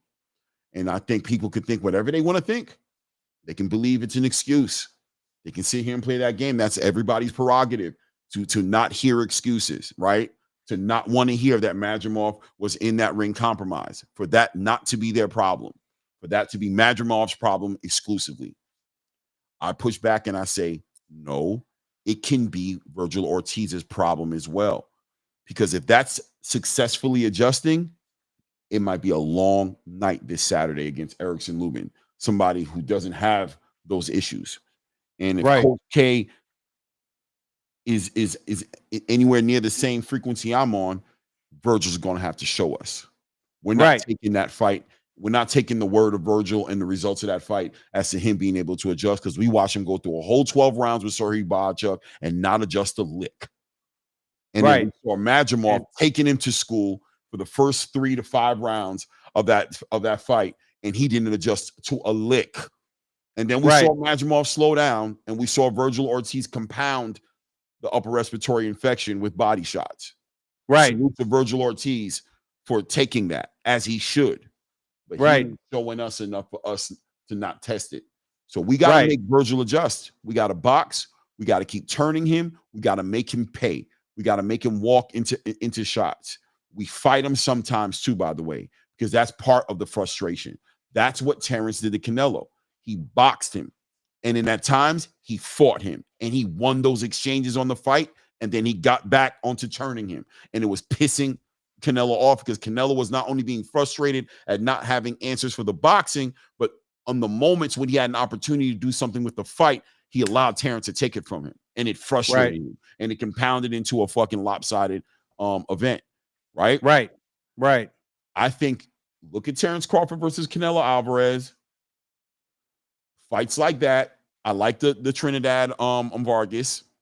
I mean, Trinidad Bernard Hopkins. Yeah, Trinidad. I meant to say I'm sorry. I like those examples, but I think those all examples check the boxes. It's going to be a mixture of both, but you need to be doing it when you want to do it.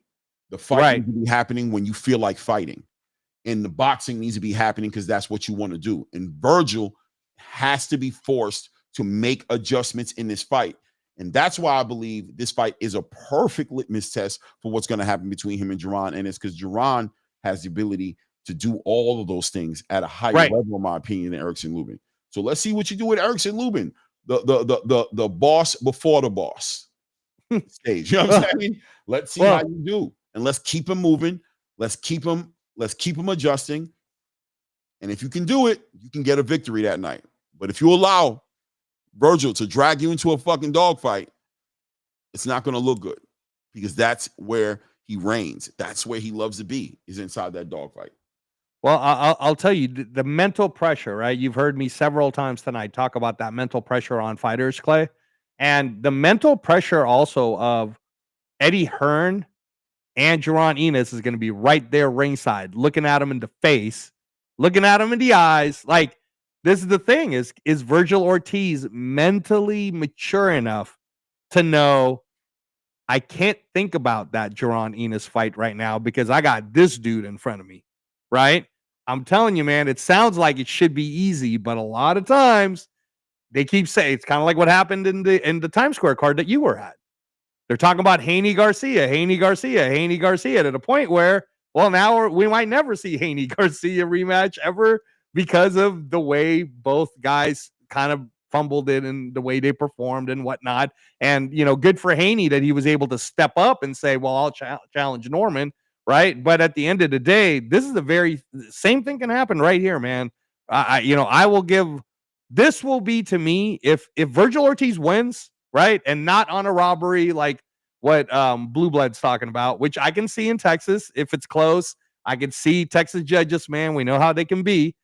But if Virgil legit in front of all of us shows us that at 27 years old, not only did he handle an Erickson Lubin who got to be with a defensive coach, but he handled him well. Like, no, I beat him. Like, this isn't like the Boachuk fight or the Madrimov fight. There's no excuses here on anyone's side. I beat him straight up, and I was the one coming off of hand surgery. I was the one coming off of having to return from an injury. So I'm ready. Now, bro, now we got something. Because I'll tell you what was fun about having Virgil Ortiz on Monday Night Football. It's been well documented that Jaron Boutsinas is with the Eagles, and he goes to the Eagles games, right? Well, guess what, Clay? November 23rd at Cowboy Stadium is Eagles versus Cowboys. And if Virgil Ortiz pulls this off, and they're trying to build up a super fight going into next year, maybe at Cowboy Stadium, how dope would it be if on national television you got Jaron Ennis in Eagles gear at Cowboy Stadium with Virgil Ortiz in Cowboy gear, and they're building up the fight on an NFL stage? I love it. I would love that. I love it. I love it, man. Man. Listen, man, I would love that. That would be awesome, bro. And that's the writings in the sky, right, or on the wall. Obviously, for something like that to happen, we seen like you said, Virgil was right there at the last night at the Cowboy shaking game. up Jerry's hand, wearing his Mhm. Cowboy t-shirt. They're building it up already. So I that's why I was thinking maybe this is a Cowboy Stadium event, because he's fighting in Texas again, right? Right. Like if he fills out the Fort Worth, Texas Stadium, and it's a good card, guys. So if you're in Fort Worth, Texas, you should go to that card. I think it seats like 10,000, but if they fill that up and then Eddie goes, well, I got Rock Nation with me going into next year. Virgil's got Jerry Jones. Let's fucking put this on AT&T and let's do Matchroom versus Golden Boy. Let's put my 5 best or my 7 best against your 7 best. Dude, there's so many fights you can make. You can make Lewis Crocker versus Raul Coriel. You could, there's so many different ways this can go. Raymond Ford versus, Schofield, right? How many different ways can you make a Matchroom versus Golden Boy fight happen? And if you put it on AT&T, man, bro, that would be dope. So Virgil Ortiz, man, it's not just I keep telling you, Clay, he's got a lot of mental pressure on him. And and at 27 years old, I want to see, can this kid handle all the outside noise? And if he can, bro, we might have someone here. We might. Yeah, I feel like Erickson Lubin is going to be, in my opinion, when I look at it, when I do X and O's, he's the biggest challenge Virgil Ortiz is ever going to face. And I think people are sleeping on that and understanding that Virgil Ortiz debuted at 154 and arguably lost that fight against Serhii Bohachuk. He fought his ass off, but he arguably lost that fight. And against Majimov, I'm sorry, he was a compromised fighter, bro, and you won that fight. I'm not taking away your victory. But this test right here is going to be a test because Erickson Lubin is going to be a legitimate test for him in comparison to anything he's faced at 154. And Erickson has that nickname, the Hammer, for a reason. I'm telling you, he can pop. He knows how to do that too. So it is what it is, man. Salute to everybody in the build, man. Warrior Class says, but Lubin proven he can handle a dogfight when he fought for door. 100%, man. He's not going nowhere. Salute to my guy, Tay Bugs in the building saying, what's good, family? Hope all's well. Yeah, I hope all's well with you guys too, man. Only a couple people in the building, 35 people in the building. Hit the like button, man. Subscribe to the channel if you haven't done it. That was a great breakdown, Reyes, on this fight. Some perspective on the fight, man. Me personally, going into the fight, I'm definitely 50-50. I smell upset. I smell upset in the air. I'm not going to lie to you. There's something in me is saying Virgil is going to, that Erickson Lubin is going to squeeze this one out. Pause if it needs to be there. I just feel like Coach K is going to keep him dialed in between those rounds. I think that, when he has a bad round, I don't think he comes back out trying to avenge that last round because I don't think Coach K is going to allow him to do it. I think they're preparing for it. Erickson Lubin, I've seen him in interviews saying that they said, what's the big thing? Why'd you come to Coach K? What is the big thing? He said, you guys are about to see my conditioning. He's like, Coach K's got me doing things. He's like, he's so impressed with his conditioning. So he's letting you know. He's letting you know, right? He's saying it. He's saying my conditioning is better than it's ever been. He said, and you guys are going to see that on Saturday. So he's feeling good about that, which means, and if the conditioning is there, he's going to be moving and he's punching, and they understand. Coach K is very aware of Virgil Ortiz needing to be domesticated. If you don't domesticate that dude, he's going to shit on your fucking carpet. He's going to eat up your fucking furniture. He's going to fuck your house up, bro. Right. You know what I'm saying? Hope that doesn't go over anybody's head. You know what I'm saying? Yeah. No, you're talking about just sitting them with the jab, right? Using the skills to get them to calm down. Like, hey, man, don't be trying to throw all that fire and smoke at me. You know what I'm saying? He's not getting that motherfucker. When that first 3 rounds, he gonna get bit. Right. That dog ain't got no home training, bro. That dog was tied to a damn tree in the back of some yard somewhere in some farm, and he had a bunch of piece of shit ass kids fucking with him. Right. For a long time. And now you want to bring him in to be a house dog? I'm not saying he can't be a house dog. I'm just saying he's ready for the work. It's gonna take some work. Right. You don't get together, you're gonna shit on your motherfucking favorite rug, bro. You heard? Well, I think again this also speaks to boxing now, where especially when you're looking at a division like 154, Clay, and this is why we were saying earlier, like, well, what happens if Lubin does pull this off and wins, right? There's really nowhere to hide in that division. You're gonna fight somebody like that. You know, they go, oh well, we got to take an easier fight. There's really no easy fights at 154. You know, like when you're already at that level, there isn't really any more easy fights at 154 right. Because you're either running into Bach or there's stylistically more favorable fights than other fights, right? You know what I'm trying to say? Like stylistically, I'd rather be in here than there, but they're all difficult on their own. On their own level, they're very difficult. Like Xander Zayas isn't Jerron Boots Ennis, right? No, that's not the same. That's not the same problems, but problems nonetheless. You know yes, exactly. Yeah, and even if we even take it down a level, let's say this wasn't Erickson Lubin, and let's say it was Brandon Adams. Right. Well, Brandon Adams would still give Virgil Ortiz problems. It'd be a different set of problems, but it'd still be problems, and we can't just assume, right? Because even heading into you remember heading into that Sergey Bochuk, Brandon Adams rematch, going into that Netflix card, so many people were like, oh, this is just a Bochuk win, and then they're going to set up Bochuk for something else. And Bochuk got his ass beat, you know, like because everybody was thinking Brandon Adams is too old already. So, so yeah, man, you know, again, I advise everyone that pay attention to the odds wherever you're living, FanDuel or whatever you're using. If that thing says Erickson Lubin plus $400 or more, plus 8, plus 1,000, man, you guys better put some money on that because you just never know. Having said that, though, Clay, if Erickson Lubin somehow pulls off this upset, what happens? Because you can't have Jaron Enos fight Erickson Lubin now. Nah, there's no title there. No, and this is gonna fight Barab Abbas Baru. That's what he's gonna go do. He's gonna pick himself up a belt. Virgil Ortiz and Erickson Lubin may very well rematch. If not, and the only reason I say they may very well rematch is because who's Lubin gonna fight? Sebastian. I'll tell you who Lubin's gonna fight.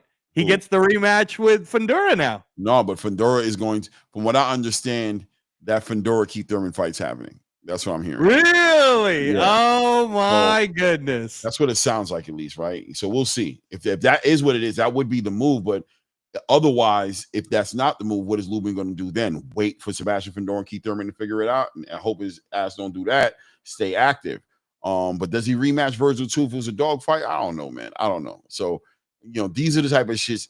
These are the kind of things that derail everything, right? It is what it is. Right. It's a 50-50 fight for me. I got a feeling, I have a gut feeling going upset. It's gonna upset Virgil Ortiz, but I'm not delusional. Yeah. I'll give you. So I put this out on that I'm recorded saying this. Here's what my prediction will be today on a Tuesday, November 4th. Shout out to my baby sister. Happy birthday, Marge. Happy birthday. This is my prediction. I think Lubin would have done enough to pull it off, and all of us will be convinced that he should have won. The judges will give it to Virgil Ortiz. We're all going to be screaming about how Lubin got robbed. They're going to make Ortiz boots, but Lubin will still be a player because we know how good Lubin is. Lubin's going to get the Lamont Roach treatment is what I'm trying to tell you guys. He's going to do what he does, right? So bet accordingly is all I'm telling you. You know, maybe even bet on the draw. All right, the draw might be like plus 2,400. Bet on the draw just in case, because that's what happened a lot. Imagine if you had a bet on draw for Lamont Roach versus Tank Davis. I think it was like plus 1,700. Right? So, but that's what's going to happen. He's going to get the Lamont Roach treatment. No doubt. It is what it is, ladies and gentlemen. Guys, thanks for stopping in, man. Please hit that like button. Subscribe to the channel if you haven't done it. We are about to wrap it up, man. It was great today. We did it live a little bit earlier today, talked about a whole bunch of stuff, and I wanted to focus a lot of it onto this fight, man. I might not be able to do another live until Saturday, so I wanted to go ahead and give an analysis. Hope that works out for a lot of you guys, something to walk away with. We try to give you all the intangibles that we think are there, the things to look at, the things to look forward to seeing. Outside of that, man, it's up to you, man. It's up to you guys to make up your mind what you see coming and bet accordingly, bet responsibly. Don't bet nothing you can't lose, man. It's your boy Clay. Shout out to Angelo Reyes. Shout out to my brother Ray Davis. This ATP Combat Media Show. You guys know how we carry it. Until the next one. At this point, we out.